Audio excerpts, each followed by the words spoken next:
Hello everyone, this is Nahoo News Weekly. It's me, Gifty McConning, presenting this week's news to you. Please stay tuned.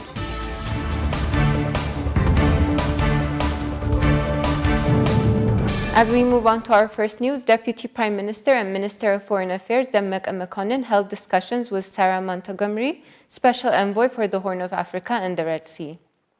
In the discussion, they remembered the long-term friendship that England has with Ethiopia and expressed their gratitude for the multifaceted support provided by the British government. Minister Demeqa mentioned that the government is determined to resolve the conflict in the northern part of Ethiopia in a peaceful way and gave an explanation about the detailed issues being taken by the government to resolve the problem. The special envoy said that they will do their part in strengthening the long-term friendship between the two countries and indicated that they are ready to support the peace process. The government of OROMIA region and the United Nations Development Programme, UNDP, have signed a memorandum of understanding to cooperate in peace building and development. The agreement was signed by the head of the OROMIA regional government, Shimellis Abdisa, and the Ethiopian representative of the United Nations Development Programme. During the ceremony, it was said that the efforts are being made to ensure food security in the region, create job opportunities and replace imported products with domestic products, and increase the quality and quantity of export products. The main peace committee has been established by the federal government to find a peaceful solution to the problems of northern Ethiopia and end the problems through peaceful negotiations. In the discussion held by the committee, it was mentioned that the problems faced by citizens living in Tigray, Afar, and Amhara regions should be solved. It was emphasized that the ceasefire agreements should be reached in a short period of time in order to be able to deliver humanitarian aid in a safe and sustainable manner, as well as to quickly create and enable environments for the resumption of infrastructure and basic services. A recommendation document that could lead to a ceasefire agreement and lay the foundation for further political discussions was discussed upon and approved. It was decided that the peace proposal should be submitted to the African Union representative as soon as possible, stating that necessary arrangements are being made so that the basic services can be restored as soon as possible when entering into a ceasefire agreement. The committee has assessed that it is working closely with the African Union so that the peace talks can be started immediately and a ceasefire agreement can be reached.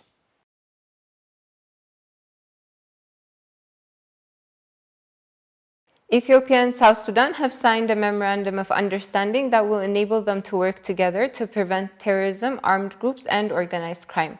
According to the information sent by the National Intelligence and Security Service to the media, the agreement was signed on behalf of the two countries by the Director General of the National Intelligence and Security Service on the Ethiopian side, Ato Temesgen Turune, and on the South Sudan side, the Director General of the Internal Security Bureau of South Sudan, General Akor Korkuk. In the Memorandum of Understanding, they have reached an agreement on matters that allow for the joint control and action of terrorist groups, rebel forces, armed groups, and organized criminals who have accepted as a mission to disrupt peace and stability in the Eastern African region in the border areas of Ethiopia and South Sudan. In addition, the intelligence and security agencies of the two countries agreed on the Memorandum of Understanding to jointly prevent illegal arms trafficking, cross-border organized crime, illegal money laundering, drug trafficking, economic fraud, and crimes related to information technology. According to the information sent by the National Intelligence and Security Service, the agreement between Ethiopia and South Sudan will further strengthen their strategic partnership and enable them to exchange and share information when there are current changes related to political, economic, and security issues in the Horn of Africa. In addition to exchanging information about terrorist groups, rebel forces, armed groups, and organized criminals, it was pointed out that it would be possible to conduct a coordinated operation. The National Intelligence and Security Service has signed a Memorandum of Understanding with the Civil Citizenship Passport and Immigration Registration Directorate of the Ministry of Internal Affairs of South Sudan. According to the information of the Service Office, the agreement was reached by the institutions that Ethiopians and South Sudanese will cooperate and work together so that their activities in all countries are peaceful and freedom is guaranteed. The information indicated that the agreement will play a significant role in ensuring that the activities carried out especially at the border and other areas, are carried out in a way that protects the social and economic benefits of the citizens of the two countries.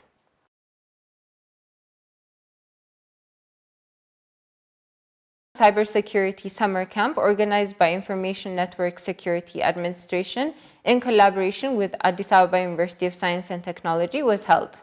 Minister of Labor and Skills Mufaria Kamil, Director General of Information Network Security Administration Mr. Salamun Soka, Minister of State for Innovation and Technology Baisa Bedada, President of Addis Ababa University of Science and Technology Daraja Gihid, and other guests attended the program. Ms. Mufaria mentioned that today's young people are the ones who build Ethiopia.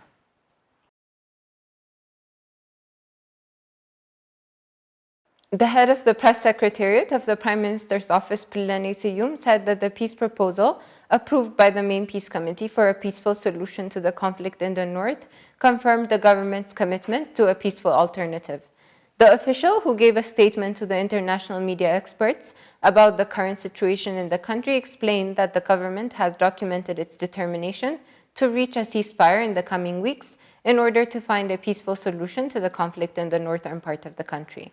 She said that this document, which was prepared by the main peace committee, is an indication of the government's efforts to resolve the conflict peacefully. The leader said that peace talks do not require any preconditions and pointed out that the people of Tigray should not continue to be prisoners of the TPLF. Press Secretariat of the Prime Minister's office, Billane Siyum, who stated that the TPLF is continuously using force options in the Tigray region to fulfill its needs, indicated that the group uses various weapons to carry out massacres.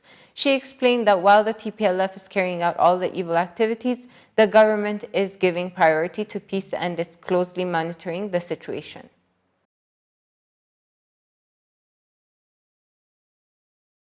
Deputy Prime Minister and Minister of Foreign Affairs, Dammaqe Mokonnin, said that in order to prevent human trafficking, the chain of brokers should be broken and legal accountability should be established.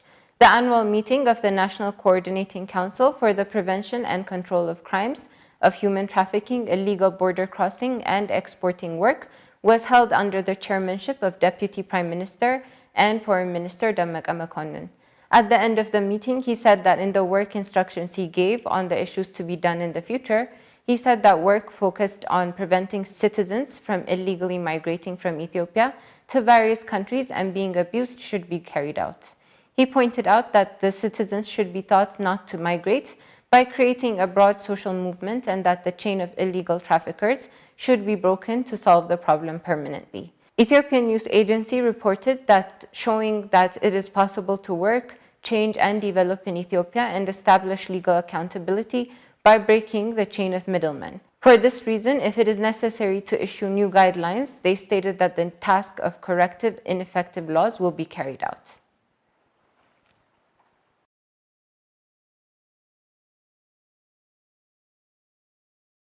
And with our final news, Ethiopia's ambassador to the US, Silashi Bekkele, discussed national and business issues with the board members of the ETHIO-AMERICAN Business Sector Association.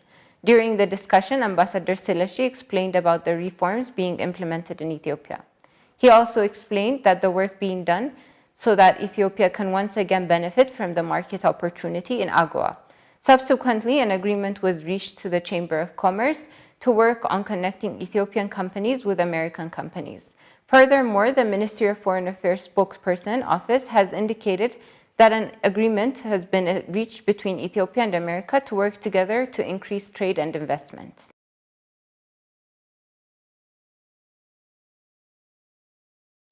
This was the end of our weekly news. Please stay tuned to remaining programs on Nahoo Television. It was me, Gifty Mokonnin, presenting this week's news to you. Until next week, have a good time.